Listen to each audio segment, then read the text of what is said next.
Hello everyone, welcome to my YouTube channel. Today's session is on Max Weber Bureaucratic Management, which is given by Max Weber. So let me introduce first. I am Megha Sharma, twice net qualified in Industrial Relation and Labor Welfare. If you are preparing for Code 55, Code 17 and any other EPFO or PSU HR related exams, then you can subscribe my channel and you can follow me. Join Telegram to remain updated.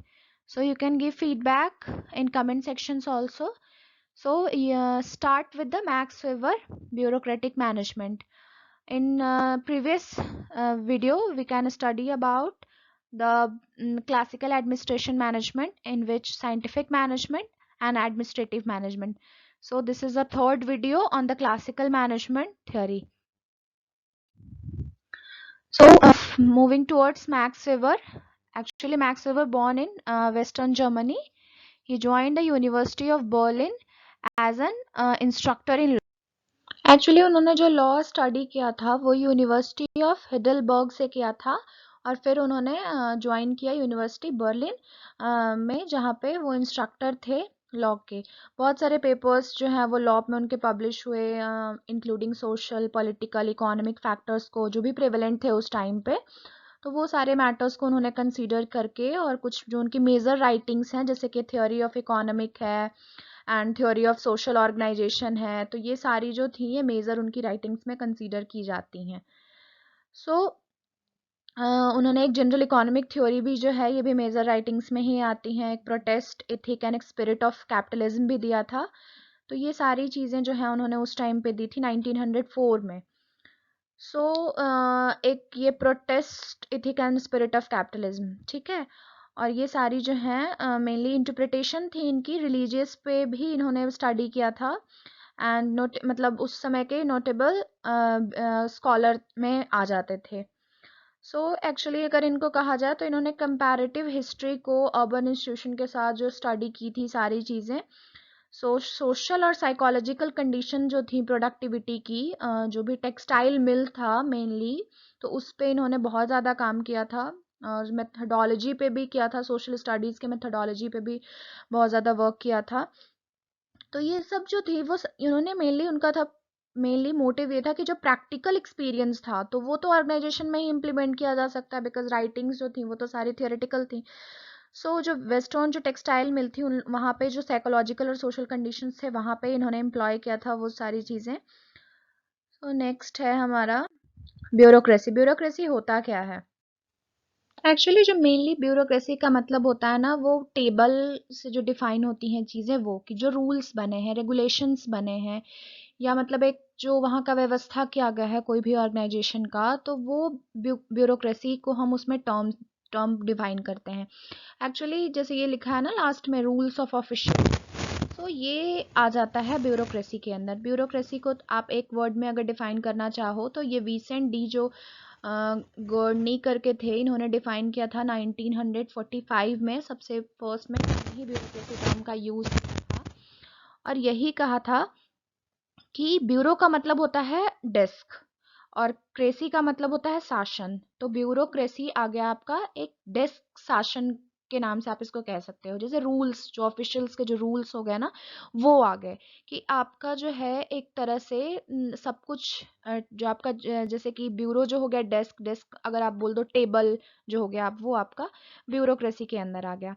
तो जो भी government officials हैं तो वो सारा एक कहीं ना कहीं एक रूल्स दे दिए हैं कि ये रूल्स आपको जो है वो फॉलो करना है. तो ये सारी चीज़ें जो हैं वो ब्यूरोक्रेसी के अंदर आ जाती हैं. एक मतलब लिखा हुआ एक रिटन डॉक्यूमेंट्स हैं, कुछ सारी चीज़ें दी हुई हैं आपकी, उसको आपको फॉलो करना है अगर आपको ऑफिस में वर्क करना है. तो अगर आप उसको फॉलो कर रहे हैं, that means you are following these rules in the organisation, so they will be considered as bureaucratic. एक मतलब मेन ये याद रखना है, ब्यूरोक्रेटिक मतलब एक रूल्स दिया हुआ जिसको आप फॉलो कर रहे हो, देन यू आर ब्यूरोक्रेटिक. सो कहीं ना कहीं ऑर्गेनाइजेशन में जब नाइंसाफ़ी होने लगी वर्कर के साथ, उनको सारी चीज़ें नहीं मिलती थी, तो या इनफॉर्मल्स रिलेशंस जो हैं वो बहुत ज़्यादा कंसीडर होने लगे. जब लोगों को लगा कि ये मेरा अच्छा दोस्त है, मैं इसको कंसीडर कर रहा हूँ इस चीज़ के लिए, तो उस वजह से इन्होंने क्या किया कि रिटन वे में एक रूल्स बना दिए कि ये तरीका है, इसी इसी तरीके से आप आगे बढ़ सकते हो, या यही यही आपको ऑर्गेनाइजेशन में रहना है तो आपको फॉलो करना होगा, गोल्स को अचीव करने के लिए ये सारी चीज़ें आपको करनी है। तो इस तरह से एक ब्यूरोक्रेटिक जो है मैनेजमेंट वो बन गया। जो सारी फाइल्स थी उसको किस तरह से रखना है, डिवीज़न कैसे करना है लेबर का, उनका सिलेक्शन कैसे करना है, उनको प्रमोशन कैसे करना है, या आप कह सकते हैं कि उनको कहीं अगर ट्रांसफ़र करना है तो उसके क्या जो रूल्स रेगुलेशंस हैं तो वो सारे क्या फॉलो किए जाएंगे। तो ये सारी चीज़ें जो है वो एक डॉक्यूमेंट्स में, एक फाइल्स में सारी चीज़ें लिखने लगी, और वो सारी चीज़ें फिर फॉलो होती थी। तो ये सारा आपका आ जाता है ब्यूरोक्रेटिक मैनेजमेंट में। और ब्यूरोक्रेसी यहीं से मेन आपको ये याद रखना, जो ब्यूरोक्रेटिक वर्ड था ब्यूरोक्रेसी, वो आपका दिया इन्होंने, ठीक है, विंसेंट डी गॉर्नी, ठीक है, ये याद रखना है 1945 में। So moving towards next, that is features of bureaucracy. So bureaucracy के features क्या हैं? So ये एक, जैसे कि आप first देख रहे हो point कि formal hierarchical structure है। जैसे hierarchy हमने पढ़ा ना, आप अगर sample statement बना रहे हो तो जो hierarchy है वो upward जो रूल्स बन रहे हैं यहाँ पे, तो यहाँ से ये डाउनवर्ड की ओर जो उनके जो प्रोसीजर होता है, जैसे उनको कुछ भी बोलना है या कुछ भी अथॉरिटी देनी है तो वो मूव जो है वो डाउनवर्ड्स करता है। तो इस तरह से ये एक फॉर्मल हायरार्किकल स्ट्रक्चर होता है यहाँ पे। जो मैनेजमेंट बाय रूल्स, मतलब जो मैनेजमेंट जो रूल्स बना रही है उसको आपको फॉलो करना है। ऑर्गेनाइजेशन बाय फंक्शन स्पेशलिटी, जैसे कि ऑर्गेनाइजेशन के पास कुछ जो फंक्शन डिराइव किए जा सकते हैं, जैसे कि कुछ फंक्शंस में आपका आ गया सेल्स, आ गया आपका, फिर बहुत सारी चीज़ें आती हैं, हमारी प्रोडक्शन आ गया। तो ये छोटे छोटे पार्ट्स में जो फंक्शंस को हम डिवाइड कर दिए और उस वे में फॉलोइंग करने के लिए एक स्पेशल डिपार्टमेंट बना दिए, ये इसका डिपार्टमेंट है, ये इसका डिपार्टमेंट है। ये सारी चीज़ें जो है वो फंक्शंस के अकॉर्डिंग आप। नेक्स्ट जो है आपका वो है पर्पसली इम्पर्सनल। पर्पसली इम्पर्सनल का मतलब ये होता है कि सारे जो एम्प्लॉयज़ आपके ऑर्गेनाइजेशन में काम कर रहे हैं, आप सबको एक इक्वल ट्रीटमेंट प्रोवाइड करेंगे। मतलब जो सबको एक तरह से जो भी कंसीडर करेंगे, ये नहीं किसी को आप ज़्यादा आपका फेवरेटिज्म दिखाएंगे या किसी तरह का आप किसी को बहुत ज़्यादा जो सुविधाएं हैं वो देंगे, तो वो नहीं करना है। आप सबको इक्वली ट्रीट करेंगे, कस्टमर्स को इक्वली ट्रीट करेंगे, और किसी भी इंडिविजुअल डिफरेंसेस से उसको जो है वो इन्फ्लुएंस नहीं होना है। एक्चुअली ये है, क्योंकि ये वर्ड अलग है तो ये आपको समझने की ज़रूरत है यहाँ पे, कि किसी को पर्पसफुली, किसी को किसी एक पर्सन के इंडिविजुअल की वजह से आपको कहीं ना कहीं सारे जो एम्प्लॉयज़ और काम कर रहे हैं उनको बायस नहीं होना है उनके साथ। So treat all employees equally. Next is employment based on technical qualification. So जो भी एम्प्लॉयमेंट आप रिक्रूटमेंट करेंगे, प्रोक्योरमेंट करेंगे, तो उसमें एक तरह से जो भी टेक्निकल क्वालिफिकेशन होगी उसी के बेसिस पे करेंगे, जो भी रिक्वायरमेंट होगी उसके बेसिस पे करेंगे। तो ये जो है आपका फीचर्स जो हैं वो ब्यूरोक्रेसी के ये सारे हो जाते हैं। यहाँ पे हमने 5 मेनली जो फीचर्स हैं वो उनको स्टडी किया है। नेक्स्ट जो है वो आ जाता है हमारा ब्यूरोक्रेटिक मैनेजमेंट होता क्या है। तो ये मेनली एक ऐसा क्लासिकल मैनेजमेंट है जो कि मेनली ये है जो फंक्शंस हो रहे हैं उस पे फोकस कर रहा है। मेनली मैंने ये बताया कि जो ऐसा फॉर्म ऑफ ऑर्गेनाइजेशन जो कि डिवीजन ऑफ लेबर के थ्रू कैरेक्टराइज्ड है, क्लियर डिफाइन हायरार्की है, जो भी फीचर्स है ना वो यही सारे डेफिनेशंस को कंसीडर करते हैं। आपका रूल्स एंड रेगुलेशंस जो हैं वो डिफाइंड है, इम्पर्सनल रिलेशनशिप है। तो ये सारा जो हो गया वो आपका ब्यूरोक्रेटिक मैनेजमेंट हो गया। मेन आपका मेन याद रखने की चीज़ें यही हैं कि एक ऐसा फॉर्म ऑफ ऑर्गेनाइजेशन जिसमें कि डिवीज़न ऑफ लेबर जो हो रहा है वो पर्टिकुलरली डिफाइंड है कि किस तरीके से होना चाहिए, हायरार्की डिफाइंड है, रूल्स डिफाइंड है, रेगुलेशंस डिफाइंड है, रिलेशनशिप जो है पर्सनल रिलेशनशिप वो भी क्लियरली हैं। क्योंकि देखिए फर्स्टली ये है कि डिवीजन ऑफ लेबर क्यों डिफाइन है, क्योंकि डिवीजन ऑफ लेबर अगर नहीं होगा, क्लियरली डिफाइन नहीं होगा, तो आपका एरिया ऑफ कॉम्पिटेंस के अकॉर्डिंग जब आप डिफाइन ही नहीं करेंगे एम्प्लॉय को कि उनका एरिया ऑफ कॉम्पिटेंस क्या है, तो प्रोडक्टिविटी लो हो जाएगी आपकी। जो एरिया ऑफ कॉम्पिटेंस है एम्प्लॉयज़ का उसके अकॉर्डिंग आप डिवीजन ऑफ लेबर करो ऑर्गेनाइजेशन में, और अपने जो भी ऑफिशियल्स हैं उनके एरियाज़ को जाना, वो किस एरियाज़ में अच्छे से ऑपरेट कर सकते हैं और आप उनसे मैक्सिमम बेनिफिट्स ले सकते हैं, हायरार्की क्या है, आपने एक सिस्टम ऑफ रैंकिंग ही तो है हायरार्की। तो आपने जो है वो स्केल में किस तरह से आपने डिफाइन कर दिया है, तो उस तरह से, क्योंकि हायरार्की जो है वो कम्युनिकेशन और डेलीगेशन जो है अथॉरिटी की वो बहुत इजी वे में आप यूज कर सकते हैं। उससे आपको जो फ्लो ऑफ कम्युनिकेशन होता है वो बहुत इजी वे में हो सकता है। तो इस तरह से हायरार्की जो है वो बहुत ज़्यादा इम्पॉर्टेंट है। ये हमारा हो गया ब्यूरोक्रेटिक मैनेजमेंट होता क्या है। So mainly it is a highly structured formalised and impersonal organisation जो है वो ऑर्गेनाइजेशन में फॉलो किया जाता है, तो जिससे कि कोई प्रॉब्लम ना हो हमारे ऑर्गेनाइजेशन में। Moving towards next it is element of bureaucracy, ये बहुत इंपॉर्टेंट है, हम वन बाय वन जो है इसको डिटेल में पढ़ेंगे। एक्चुअली मैक्स वेबर ने जो ब्यूरोक्रेसी का जो ये सारे जो एलिमेंट्स हम पढ़ेंगे वन बाय वन, इसमें मेनली जो फर्स्ट है हमारा वो इम्पर्सनल ऑर्डर है। सो इम्पर्सनल ऑर्डर में उन्होंने ये कहा था, क्योंकि उनको जब उनका जो मेन कंसीडर वेट था कि एलिमेंट्स लिखने का, वो यही था कि हर ऑर्गेनाइजेशन में ब्यूरोक्रेसी जो है वो होनी चाहिए। क्यों होनी चाहिए? क्योंकि जो हमारा एक तो सबसे पहली बात, जो ट्रेडिशनल स्ट्रक्चर था उससे ये बेटर स्ट्रक्चर है ब्यूरोक्रेसी, और सारे ऑर्गेनाइजेशन में हर एम्प्लॉय को इक्वली ट्रीट किया जाएगा, जिससे क्या होगा कि एक इक्वालिटी का हर एम्प्लॉय को इक्वालिटी का होगा कि भाई सारे एम्प्लॉय जो है वो हमारे ऑर्गेनाइजेशन में जो ट्रीटमेंट मिल रही है उनको सबको एक जैसी मिल रही है।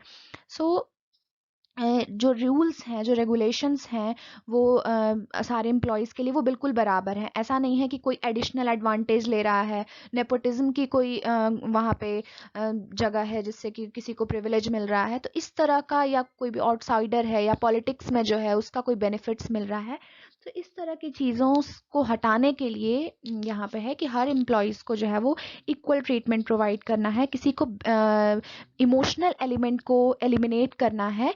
जो भी परफॉर्म कर रहे हैं इंडिविजुअल, जो ब्यूरोक्रेट्स हैं, और ऑर्गेनाइजेशन को एज अ होल कंसीडर करना है, ना कि किसी इंडिविजुअल की डिफरेंसेस को या इंडिविजुअल्स को फेवरिज्म करके, और हमें पूरे ऑर्गेनाइजेशन को इस तरह से गलत नहीं करना है, क्योंकि कहीं ना कहीं आप एक पर्सन को ज़्यादा बेनिफिट दे रहे हो और दूसरे को नहीं दे रहे हो, तो उसका मोटिवेशन कम हो जाएगा, वो उतना अच्छा से एफर्ट्स नहीं करेगा कि भाई वो एफर्ट्स नहीं भी करता है तो भी उसको उतने अच्छे बेनिफिट्स मिल रहा है, मैं क्यों करूँ। सो ये आपका हो जाता है इम्पर्सनल ऑर्डर, मतलब ये कि आपको सबको इक्वल ट्रीटमेंट प्रोवाइड करनी है। So moving towards next, that is, so rules जो है वो तो मेनली बेसिक फंक्शनिंग है आपका, कोई भी जो ऑर्गेनाइजेशन में काम हो रहा है। रैशनल अथॉरिटी के लिए रूल्स तो ज़रूरी हैं, क्योंकि ऑफिशियल्स जो भी हैं वो बाउंड्स हैं रूल्स की वजह से। ये रूल्स हैं क्योंकि वो एक्चुअली रेगुलेट करती हैं सारी एक्टिविटी को। ऑर्गेनाइजेशन में जो भी एक्टिविटी हो रही है, कुछ रूल्स ही नहीं होंगे तो कोई क्या फॉलो करेगा। सो वो पूरे ऑर्गेनाइजेशन को रेगुलेट करती है, और कहीं ना कहीं वो एक रैशनल एप्लीकेशन भी आप उसको कह सकते हो कि रूल्स जो है वो एक रैशनल चीज़ है कि सबके लिए सेम है। और जो ऑर्गेनाइजेशन को जो गोल्स हैं उसको अचीव करने के लिए रूल्स जो हैं वो बहुत ज़्यादा इंपॉर्टेंट होते हैं, क्योंकि सारे जो ऑर्गेनाइजेशन में कुछ ना कुछ आपको प्रोडक्टिविटी गोल्स हैं वो आपको अचीव करने हैं, तो उसकी वजह से रूल्स जो हैं वो बहुत इंपॉर्टेंट है। नेक्स्ट जो है हमारा, वो हम पढ़ेंगे हायरार्की। हायरार्की आपको मैंने पहले भी बताया कि अपवर्ड होता है, तो या अपवर्ड डाउनवर्ड जो है वो रूल्स जो हैं वो फॉलो किए जाते हैं। जो अथॉरिटी है वो हमारी कुछ डिटरमाइन कर देती है, वो हमें लोअर जो है ऑफिशियल्स उनको फॉलो करने हैं। सो जो वेबर ने कहा था ये कि हर ऑफिस में जो है वो कोई भी जो ऑफिशियल्स काम कर रहा है ऑफिस में, तो वो एक पार्ट है हायरार्की का, या तो वो लोअर है या तो वो अपर है या तो वो मिडिल है, कहीं ना कोई तो पार्ट है ना उस हायरार्की का। सो ये आपका आ जाएगा हायरार्की के अंदर कि इस जो फंक्शन है, हायरार्किकल जो फंक्शंस हैं, उसके अंदर जो लोअर ऑफिस के जो फंक्शंस होते हैं वो हायर अथॉरिटी उनको कंट्रोल कर रही है एक्चुअली। क्योंकि मैंने बोला ना कि सारी जो अथॉरिटी आ रही हैं जो आपको फॉलो करनी है वो फ्रॉम द हायर अथॉरिटी आ रही है। तो इस तरह से बहुत ज़्यादा इंपॉर्टेंस है कि हायरार्की जो है उससे एक तो कम्युनिकेशन ईजिली फ्लो करती हैं। तो ये हो गया हमारा हायरार्की। नेक्स्ट जो है वो, सो स्फेयर ऑफ कॉम्पिटेंस होगा कि हर इंडिविजुअल जो पोजीशन है ऑर्गेनाइजेशन में उसकी एक डिफाइंड एरिया है कि आपकी ये रिस्पॉन्सिबिलिटी है, और ये क्योंकि आपके पास जो स्किल्स हैं उसके अकॉर्डिंग आपको रिस्पॉन्सिबिलिटीज जो है वो प्रोवाइड की गई हैं। तो इस मेनली ये डिवीज़न ऑफ लेबर जो हमने पढ़ा वो एक्चुअली यही है कि सारे को डिवीज़न हमने कर दिया उनके कॉम्पिटेंस के अकॉर्डिंग, और उनको एक डिफाइंड रिस्पॉन्सिबिलिटी दे दी कि ये डिफाइंड एरिया है और हर इंडिविजुअल को वो एरिया जो है वो परफॉर्म करना है। नेक्स्ट है हमारा separations of personnel and public ends. So this is actually ये बहुत लोग करते हैं, बट ऐसा करना नहीं चाहिए. सो मेनली ये है कि जो भी आपका पर्सनल चीज़ें हैं, पर्सनल और प्रोफेशनल दोनों चीज़ों को अलग रखना है. कोई भी जो पब्लिक एंड्स की चीज़ें हैं वो आपको यूज़ नहीं करना है, घर पे नहीं लेके जाना है. कुछ लोग होते हैं जो ऑफिस की चीज़ें उठा के घर पे लेके चले जाते हैं, तो वो आपकी पर्सनल प्रॉपर्टी नहीं है, उसको आपको ऑर्गेनाइजेशनल प्रॉपर्टी की तरह ट्रीट करना है, डिफरेंट करना है. क्योंकि आपको जो भी चीज़ें दी जा रही हैं ऑर्गेनाइजेशन में बेनिफिट्स के लिए, आपको उसके लिए एक अकाउंटेबल होगा. आप प्रॉपर्टी जो है ऑफिस की प्रॉपर्टी को यूज़ कर रहे हैं, तो ये आपको ऑफिस का जो पोजीशंस हैं उसके अकॉर्डिंग जो पर्सनल चीज़ें मिल रही हैं उसको आपको यूज़ नहीं करना है. सो ये डिफरेंट होना चाहिए, सेपरेट करना चाहिए दोनों चीज़ों को, कि जो आपको पर्सनल प्रोफेशनल जो पब्लिक एंड्स की चीज़ें हैं उसको आपको डिफरेंट अलग करना है. नेक्स्ट है आपका written documents. So what is in written documents? जी ये कहिए कि वेबेरियन जो ब्यूरोक्रेसी का था वो mainly heart of the Weberian theory था, क्योंकि मेनली उन्होंने यही कहा था कि सारी चीज़ों को लिख दो, रूल्स लिख दो, हायरार्की किस तरह से फॉलो होगी, डिवीजन ऑफ लेबर कैसे होगा, सारी चीज़ों को राइट डाउन कर दो. So this is actually what that is written as written documents. So जो भी एडमिनिस्ट्रेटिव थे, एक्ट्स थे, डिसीजंस थी, रूल्स था, सब किस चीज़ में रिकॉर्ड किया गया? राइटिंग में रिकॉर्ड किया गया. सो रिटन डॉक्यूमेंट्स जो हैं वो क्योंकि हम बोलते हैं हमारी जो लॉज हैं, हम यही कहते हैं भाई आप अगर ऐसा कह रहे हो उसको राइट अप में दे दो हमें, या कोई भी जो लॉज हैं वो लिखी हुई हैं, हम बाद में जो पढ़ रहे हैं चीज़ें वो हर चीज़ कहीं ना कहीं लिखी हुई हैं. सो रिटन डॉक्यूमेंट्स जो है वो बहुत ज़्यादा इंपॉर्टेंट है. और ये जो है डॉक्यूमेंट्स है वो एडमिनिस्ट्रेटिव अकाउंटेबल हैं लोगों के लिए, और एक रेफरेंस के थ्रू एक फ्यूचर एक्शंस जो भी होने हैं या उससे हम कहते हैं करने हैं, तो वो एक रिटन डॉक्यूमेंट जो राइटअप में लिखा हुआ है उसके थ्रू हम करते हैं. नेक्स्ट हमारा है मोनोक्रोटिक टाइप. एक्चुअली इन्होंने ये कहा था इसमें मोनोक्रेटिक में, मोनो मोनो मतलब पता है आप सबको, सिंगल. तो इसने ये कहा था कि जो ब्यूरोक्रेसी है वो सब लोग परफॉर्म, जो फंक्शंस है ब्यूरोक्रेसी का वो सब लोग परफॉर्म नहीं कर सकते हैं, हर ऑर्गेनाइजेशन नहीं कर सकती है. ऑर्गेनाइजेशन में कहीं ना कहीं मोनोपोलाइज कर दिया, उनके फंक्शंस को मोनोपोलाइज किया कि कुछ जो अथॉराइज्ड जो ऑफिशियल्स हैं वही ब्यूरोक्रेसी की जो फंक्शंस हैं उसको परफॉर्म कर सकते हैं. सो इसको हम जो ब्यूरोक्रेसी है उसको हम एक मोनोक्रोमेटिक भी कहते हैं इसी वजह से, क्योंकि कुछ ही लोग जो हैं वो इस चीज़ में इन्वॉल्व होते हैं, कुछ ही लोग जो है रूल्स रेगुलेशंस जो होते हैं उसको फॉलो कर रहे हैं. क्या किस तरह से अथॉरिटी जो है वो करेगी, तो ये जो आपका आ गया वो मोनोक्रेटिक टाइप में आ गया आपका एलिमेंट्स ऑफ ब्यूरोक्रेसी. तो आपका ये मैक्स वेबर की जो थ्योरी थी इसमें कंक्लूजन ये है कि मैक्स वेबर जो थे वो यूरोपियन ऑर्गेनाइजेशन को जो मैनेज कर रहे थे वो पर्सनल फैमिली लाइक बेसिस पे कर रहे थे. मतलब समझ रहे हो ना, आपकी फैमिली की तरह ट्रीट कर रहे थे ऑर्गेनाइजेशन को. तो ये उनको अच्छी बात नहीं लगी, वो उन्होंने पसंद नहीं किया इस चीज़ को. और जो एम्प्लॉय जो काम कर रहे थे वो सुपरवाइज़र के लिए ज़्यादा लॉयल थे, ना कि अपने ऑर्गेनाइजेशन के लिए. तो आप सुपरवाइज़र के लिए लॉयल हो क्योंकि आपको पता है कि ऑर्गेनाइजेशन में हमें यही प्रमोशन देगा, तो कहीं ना कहीं आप ऑर्गेनाइजेशन के लिए लॉयल नहीं हो, सुपरवाइज़र के लिए लॉयल हो. आप उसके लिए चीज़ें ला रहे हो या फैमिली की तरह ट्रीट कर रहे हो उनको. तो ये चीज़ें उनको पसंद नहीं आई, तो इस तरह से उन्होंने ये कहा मेनली कि जो ऑर्गेनाइजेशन है वो इम्पर्सनली मैनेज होना चाहिए. बहुत जगह हमने पढ़ा ना, फर्स्ट पॉइंट जो है इसका इम्पर्सनल ऑर्डर, तो उन्होंने यही कहा जो ऑर्गेनाइजेशन है वो इम्पर्सनल ऑर्डर की तरह जो है वो मैनेज होना चाहिए. तो इससे ये है कि कोई इम्पर्सनल ऑर्डर मतलब एक फॉर्मल स्ट्रक्चर बनना चाहिए, एक हायरार्की बननी चाहिए, एक रूल्स बनना चाहिए जिसके थ्रू जो है वो ऑर्गेनाइजेशन जो है वो स्पेसिफिक रूल्स जो फॉलो होगी वहाँ पे वो इम्पोर्टेंट है. तो actually he didn't think that authority should be based on personal personality. ये नहीं कि जो ऑर्गेनाइजेशन में जो अथॉरिटी है वो किसी पर्सन के बेसिस पे या उसकी अथॉरिटी के बेसिस पे उसके पास अथॉरिटी हो कि हम सब कर सकते हैं. तो इस तरह से वो चीज़ उनको ज़्यादा मतलब नहीं पसंद थी. लेकिन कहीं ना कहीं अथॉरिटी जो है वो हर पर्सन के पास एक उसकी जॉब के थ्रू आती है, क्योंकि आपको एक जॉब दिया गया, आपको एक पोजीशन दिया गया, तो उसके थ्रू जो है वो अथॉरिटी आई. और वो एक इंडिविजुअल से दूसरे इंडिविजुअल के, अगर वो चला जाता है ऑर्गेनाइजेशन में, कोई एग्जीक्यूटिव है पर्सन, एक मार्केटिंग एग्जीक्यूटिव है, अगर वो पोजीशन उसको प्रमोशन हो जाती है तो कोई दूसरा पोजीशन उस पोजीशन को ले लेगा. समझ रहे हैं ना. तो एक पोजीशन से उठ के अगर आप दूसरे पोजीशन पे प्रमोट होते हैं तो वो पोजीशन जो आपका वाला है एग्जीक्यूटिव मैनेजर का, तो वो पोजीशन जो है वो जो आपका जूनियर होगा वो ले लेगा। सो इंडिविजुअल टू इंडिविजुअल जो है वो एक पर्सन एक पोजीशन को लेफ्ट किया तो अनदर जो है वो टुक ओवर कर लिया उस पोजीशन को। तो इसमें क्या है कि आपका कोई पर्सनल ऑब्जेक्टिव नहीं होगा। ये ऑर्गेनाइजेशन का रूल्स है, ये नियम है, इसी तरह से फॉलो की जाएंगी और ये ही ब्यूरोक्रेसी में आता है। रूल्स रेगुलेशंस जो है वो जो भी लिखित चीज़ें हैं जो भी रिटन है या डेस्क जो आप कह रहे हो यहाँ पे, क्योंकि ब्यूरोक्रेसी का हमने जो मीनिंग पढ़ा उसमें ये पढ़ा कि ये डेस्क है।